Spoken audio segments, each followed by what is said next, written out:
आप को बतला रहा तो मेरा अंदर से क्या नाम था अच्छा परिवर्तन है।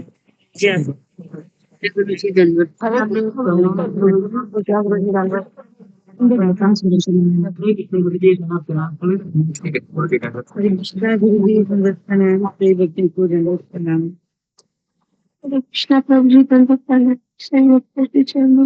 कृष्णा गंगी दशरथ हरे कृष्णा जय श्री कृष्ण चैतन्य प्रभु विवाह शादी गौरव हो रही हरे कृष्ण कृष्ण है हरे कृष्ण आपका स्वागत है माइक को बंद कीजिए कैमरा को ऑन कीजिए और मैं जब बोल रहा होगा तो कोई जप मत कीजिए है ना। जप करते समय ये टपाटप दे रहा और आप जपा कर रहे हैं, ये भी एक अपराध है। तो सुनते समय आप सुनिए, सुनते समय जपा मत कीजिए, ठीक है। तो हमारे आचार्य है जिनका नाम है रूप गोस्वामी, वो कहते हैं कि कृष और न, ये दो शब्दों में कितना अमृत भरा है। मैं नहीं जानता कि कृष्ण इन दो शब्दों में कितना अमृत भरा है, क्योंकि जब मैं श्री कृष्ण का नाम अपने मुख में लेता हूँ तो मेरे जिह्वा में भगवान श्री कृष्ण नृत्य करते हैं, ऐसा प्रतीत होता है। तो ऐसा प्रतीत होना चाहिए हम जब हरे कृष्ण महामंत्र का जप करते हैं। और ऐसा लगता है कि मुझे एक नहीं, दो नहीं, तीन नहीं, मुझे कोटि कोटि कर्ण, कोटि कोटि मेरे सॉरी मुख को, मुख मतलब मुंह हो, ये लगता है। और अगर ये हरे कृष्ण महामंत्र मेरे कान में प्रवेश करता है, कर्ण में, तो ऐसा लगता है कि मानो मुझे एक ही कान क्यों दिया है भगवान ने। ऐसा लगता है कि मेरे करोड़ों कान हो, है ना। और जब यह हरि नाम मेरे मन के प्रांगण में नृत्य करता है तो यह मेरे मन को जीत लेता है और मेरी समस्त इच्छाएं निष्क्रिय हो जाती हैं। तो ये किनका अनुभव है? ये अनुभव है रूप गोस्वामी का। हमारा अनुभव इससे उल्टा है। हम जब नाम लेते हैं तो हमें लगता है कि मेरा मुंह सूख रहा है, मुझे पानी चाहिए, पानी पीता हूँ या पानी पीती हूँ। जब हमारे कान में प्रवेश करता है हरि नाम तो हमें लगता है कि ये कब 1.5-2 घंटा हो जाएगा और मैं कोई दूसरा चीज मेरे कान में सुनूंगा, सुनूंगी, ठीक है। तो हमारा सब उल्टा है, तो कोई बात नहीं। लेकिन कहने का मतलब है कि कृष्ण ये शब्द में इतनी मधुरता है कि हम कल्पना भी नहीं कर सकते। अभी हम बद्ध अवस्था में है तो भगवान का नाम का इतना हमारे ऊपर असर नहीं होता है, क्योंकि हम अब अभी तक पूरी तरीके से शरणागत नहीं हुए हैं।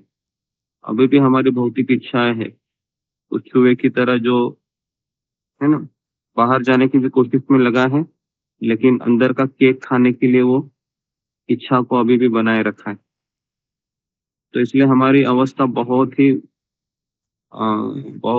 खतरनाक है, क्योंकि हम पूरी तरीके से बाहर गए हैं अभी तक, और ना हम अंदर को चीजों को छोड़ दिए हैं। तो इसलिए बेचारा ये साधक भक्त होता है ना, वह बहुत ही दुखी होता है, क्योंकि वो भगवान को शरण हो रहा है पूरी तरीके से, गुरु को और कृष्ण को। और दूसरा है कि वह अपने परिवार में भी आसक्त हुआ होता है। तो वह है ना, धोबी के कुत्ते के जैसे उसकी अवस्था है अभी, ना घर का ना घाट का, बीच में ही पड़ा रहता है कई बार। ये धीरे धीरे हमें बाहर निकलने की कोशिश करनी चाहिए।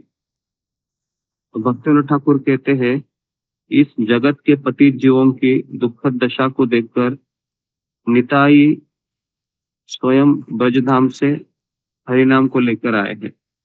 अरे शिव जी अपने पंच मुखों से हरि नाम का कीर्तन करते हैं। इतना मधुर है कि ब्रह्मा जी भी चतुर्मुख से भगवान के नाम का कीर्तन करते हैं। ये पवित्र नाम इतना मधुर है कि नारद मुनि भी क्या करते हैं, वीणा बजाते हुए भगवान के नाम का गान करते हैं। तो कहने का अर्थ है कि सारे देवी देवता है वह भी हरे कृष्ण मंत्र का कीर्तन करते हैं। ये हरे कृष्ण महामंत्र है जो हम बोलते हैं ना, ये संसार का मंत्र नहीं है ना। कई लोग इसको कहते हैं कि हर कोई व्यक्ति इस मंत्र को जानता है, लेकिन इस मंत्र को जानने का और जप करने का विधि अलग है, ये कोई नहीं जानता है। तो इसके लिए ये हरे कृष्ण महामंत्र है, ये हमें गोलोक धाम से अवतरित हुआ है।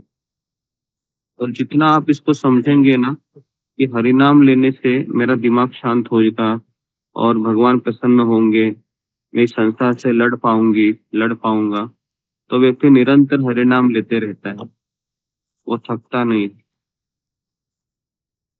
है ना। तो हमें कंटिन्यू हरि नाम लेते रहना चाहिए और इस तरीके से हमें जाप करना चाहिए। शिव जी भी हरि नाम लेते हैं, ब्रह्मा जी हरि नाम लेते हैं, नारद मुनि हरि नाम लेते हैं।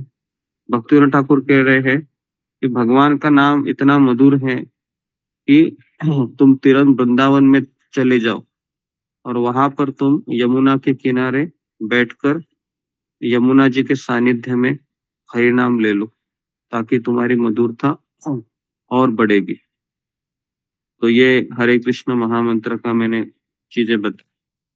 तो अभी चतुर्मास भी चल रहा है, तो आप सब लोग हैं इसको गंभीरता से लेकर जपा कीजिए, है ना। एक दिन भी खाड़ा मत कीजिए और निरंतर इस चीज के प्रयास में रहिए कि ये जो मुझे भगवान ने अवसर दिया है, ये अवसर किसी को प्राप्त नहीं होता है इस संसार में। पहले तो सुबह उठने की इच्छा भी नहीं होती है और आप सुबह उठ भी रहे हैं, है ना। अभी आप सत्संग में हैं, लेकिन अभी जैसे आप जपा करने बैठोगे ना, तो माया देवी आपको कहेगी, बेटा अभी तू बैठा तो है, लेकिन अभी तुम्हारा मन में खराब करने लगूंगी।